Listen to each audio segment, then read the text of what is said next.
Hello and welcome. This paper is about spatial interference reduction by subarray stacking in large two-dimensional antenna arrays. And this research work is done by Mohammed Yasser Javed, Nudi Tervo, Marko Leinonen, and Arno Pärssinen at the Center for Wireless Communications, University of Oulu, Finland.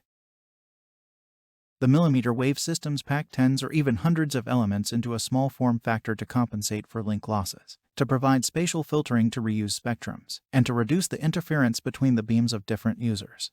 This system's figure illustrates the side lobe of one user beam interfering with the main beam of the other user. In multi-beam systems, higher-order modulation schemes require a higher signal-to interference plus noise ratio. Therefore, isolation between the user beams is required for the error-free transmission.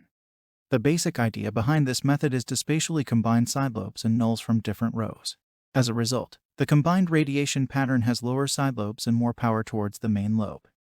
This method is illustrated here with a brief example, with 6 antennas in the first row.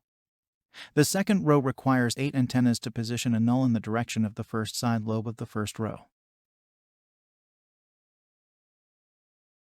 The radiation pattern produced by combining both rows has reduced the side lobes. Accurate placement of nulls may result in an infeasible number of elements in rows. As a result, the target null location does not have to be exactly in the direction of the other side lobe maxima. And an acceptable error is determined by the side lobe width, as shown here. Larger null margin results in a smaller number of antenna elements in rows and vice versa. However, as illustrated in the figure on the right for various margins, increasing the margin has an effect on the performance of side lobe reduction. To demonstrate the effect of beam scanning on side lobe reduction, a beam is scanned in the azimuth plane, and azimuth beam patterns are plotted. Azimuth cut changes minimally over the scanning range of 50 degrees.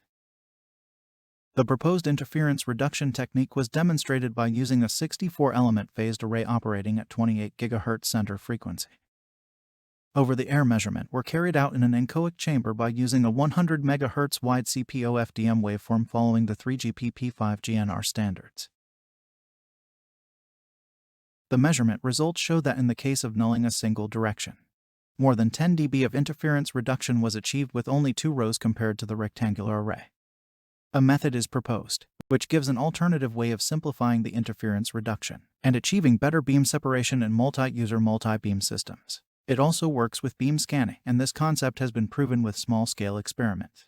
This method can be used for both side lobe reduction and nulling known interferer. The article contains a lot more. Please see the publication for more information. Thanks.